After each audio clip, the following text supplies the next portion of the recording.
এই বৃষ্টি কি আর থামবে না? সকাল থেকে বৃষ্টি, রাত হয়ে গেল তাও থামছে না। রুমে বসে টিভি দেখছি আর খাবার খাচ্ছি। হঠাৎ খেয়াল করলাম আমার পাশে কেউ বসে আছে। কেউ আমার রুমে আসলে আমি বুঝতে পারতাম। কিছু না বলে মাথাটা ঘুরিয়ে পাশে তাকালাম। ওমা, কে এটা? এই, কে রে তুই? আমার কথা শুনে চিকন গলায় বলে উঠল, আমি আমি পেতনি আমি পেতনি। তা তুমি পেতনি হও আর ডাইনি হও, তাতে আমি কি করব শুনি? আমাকে দেখে ভয় করছে না তোর? না, কিসের ভয়? তাই দাঁড়া, এক্ষুনি তোর ঘাড় মটকাবো, তখন বুঝবি। বললেই হলো, গার্লফ্রেন্ড হবা নাকি তাই বলো। এটা বলে কি রে, পাগল হলো নাকি? এই দেখ আমার ভয়ানক চেহারা। বাহ, মুখের ফেসটা সুন্দর, কিন্তু মুখের মধ্যে এটা কাটা দাগ কিসের? চোখগুলো এরকম জলজল করছে কেন? আর চুলের অবস্থা এরকম কেন? শ্যাম্পু করো না নাকি? এটা কার পাল্লায় পড়লাম রে? আসছি ঘাড় মটকাবো, কিন্তু তোর এসব পেঁচাল শোনার চেয়ে চলে যাওয়া ভালো। থাক তুই। এই দাঁড়াও, বললেই হলো চলে যাবা? বাইরে বৃষ্টি হচ্ছে, গেলে তো ভিজে যাবে। আমি কি তোর মতো গাধা নাকি? আমি কি মানুষ যে ভিজে যাব? বৃষ্টির মধ্যে যাবার কি দরকার? গল্প করছি। তোর বাজে কথা শোনার সময় নেই। আচ্ছা, আমার রুমে কি করো? কি করতে আসছো? তুই ভাজা পোড়া খাচ্ছিস কেন? তা খাবো না তো কি করব? তাতে তোমার সমস্যা কি? আমার সমস্যা হয় জানিস না, ভূতেরা ভাজা পোড়ার প্রতি দুর্বল। তাতে আমার কি? এতই যদি দুর্বল হও তাহলে আমি খাই, তুমি বসে বসে দেখো। তুই কি আমাকে খেতে দিবি নাকি তোর রক্ত খাবো? বললেই হলো, রক্ত খাওয়া এত সহজ নাকি? আচ্ছা, তুমি খেতে চাচ্ছ তাহলে একটু অপেক্ষা করো, আমি খাবার নিয়ে আসছি। এবারে কয়েকটা শুকনো মরিচ পুড়ে নিয়ে আসলাম। পেটনিটার কাছে এসে বললাম, এ নাও, খেয়ে নাও। দে, অনেক ক্ষুধা পেয়েছে। এই বলে কয়েকটা মরিচ মুখে নিয়ে খেতে লাগলো। একটু পর আমাকে বলতে লাগলো, তুই কি দিলি? ও মাগুরে, মরে গেলাম, মুখটা পুড়ে গেল। ওই কি দিলি খেতে? বল, এক্ষুনি বল, নইলে সত্যি এবার তোর রক্ত খাবো। দাঁড়াও, রাগ করো না, একটু অপেক্ষা করো, আমি পানি নিয়ে আসছি। এ বলে একটু পর বোতলে পানি এনে পেতনিকে দিয়ে বললাম, এ নাও পানি খাও। আমার কথা শুনে বোতলে থাকা সব পানি খেয়ে বলল, বাহ, এটা তো বেশ খেতে খুব মজা পেলাম। পেতনির কথা শুনে মনে মনে হাসছি, কারণ বোতলে পানি ছিল না, বোতলে প্রস্রাব করে নিয়ে আসছি। মুখ খেয়ে বলছে ভালো খেতে। যাই হোক, সেটা তো ও জানে না। পেতনির দিকে তাকিয়ে বললাম, তুমি থাকো কোথায়? জবাবে পেতনি বলল, তোমার জানালা দিয়ে তাকাও, ওই যে তোমার বাগানে বড় কদম গাছটা দেখতে পাচ্ছ, সেখানে থাকি। ঠিক তখনই রুমে মা ঢুকে বলল, হায় হায়, মা আবার পেতনিকে দেখে ফেললো নাকি? মা রুমে ঢুকে আমাকে উদ্দেশ্য করে বলল, কিরে, পাগলের মতো কার সাথে কথা বলিস?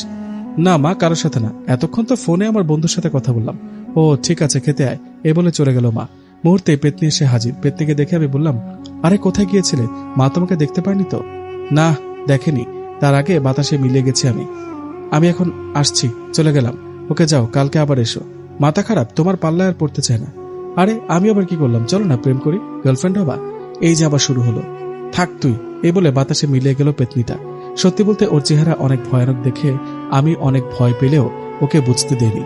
যাই হোক, ওর পিছু আমি ছাড়ছি না। তারপরের দিন পেতনির জন্য রাত জেগে অপেক্ষা করছি, কিন্তু আসেনি। তাহলে সত্যি সত্যি কি চলে গেল?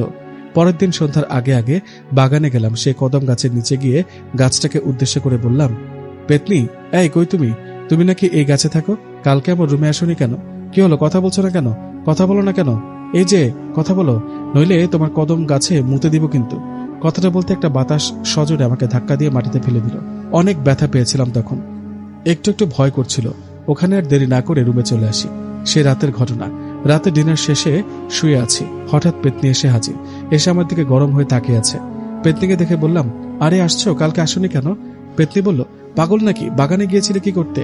গিয়ে আবার কদম গাছটা নোংরা করার কথা কেন বললি? জানিস ওই কদম গাছে আমি একা থাকি না, আমার সঙ্গীরাও থাকে। তখন যে বলেছিলি প্রস্রাব করে গাছটা নোংরা করে দিবি, তখন তো আমার সঙ্গীরা তোকে মারতে আসছিল। আমি যদি তোকে ধাক্কা দিয়ে মাটিতে ফেলে না দিতাম তাহলে ওরা তোকে মেরে ফেলতো। তাই নাকি?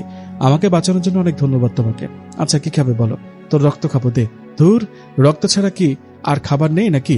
আচ্ছা, একটু অপেক্ষা করো। এই বলে রান্না করা মাংস এনে পেতনিকে দিয়ে বললাম, এ নাও, এটা খাও। পেতনি বলল, সেদিনের মতো আবার ঠকাবি না তো? আরে না, এটা ভালো খাবার।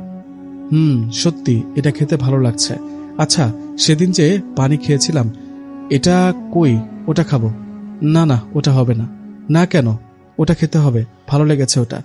এখন এই পেতনিকে কে বোঝায় যে সেদিন পানির সাথে প্রস্রাব করে ওকে খাইয়েছি? যাক, ও যেহেতু মানছে না তাই আজকে একটু খাওয়াই। এই বলে বোতলে করে আজকেও ওকে খাওয়াই দিলাম। খাওয়া শেষে পেতনি বলল, খাবারগুলো ভালো। আমি বললাম, শোনো, এরকম মজার খাবার রোজ রোজ পাবা, তার জন্য একটা কাজ করতে হবে। যদি পারো তাতে তোমারও লাভ, আমারও লাভ। কি কাজ? মানুষকে ভয় দেখানো। তুমি যে কোনো একটা বাড়ির টার্গেট করে সেই বাড়িতে ঢিল ছুড়বা, রাত হলে একটু একটু ভয় দেখাবা, পরে আমি সেই বাড়িতে গিয়ে কবিরাজি করে তাদের সমস্যার সমাধান করব। পেতনি বলল, এটা করলেই হবে। এটা করলেই হবে। যদি ঠিকমতো করতে পারো তাহলে সবসময় ভালো ভালো খাবার পাবে। ওকে, আমি রাজি। যদি কথা না রাখিস তাহলে তোর ঘাড় মটকাবো। হবে হবে।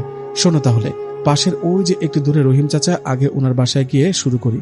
ওনার বাসায় আজকে রাতে ঢিল ছুড়ব, পরের দিন রাতে ভয় দেখাবা, তারপরের দিন আমি গিয়ে ওনার সমস্যার সমাধান করে আসবো। ওকে, ঠিক আছে। এই বলে চলে গেল পেতনিটা। আমার কথা মতো কাজ শুরু করলো। এর ঠিক 2 দিন পর আমি রহিম চাচার বাড়িতে গিয়ে হাজির। ওনার বাসায় গিয়ে বললাম, চাচা কিছু মনে না করলে একটা কথা জানতে পারি? কি কথা বলো?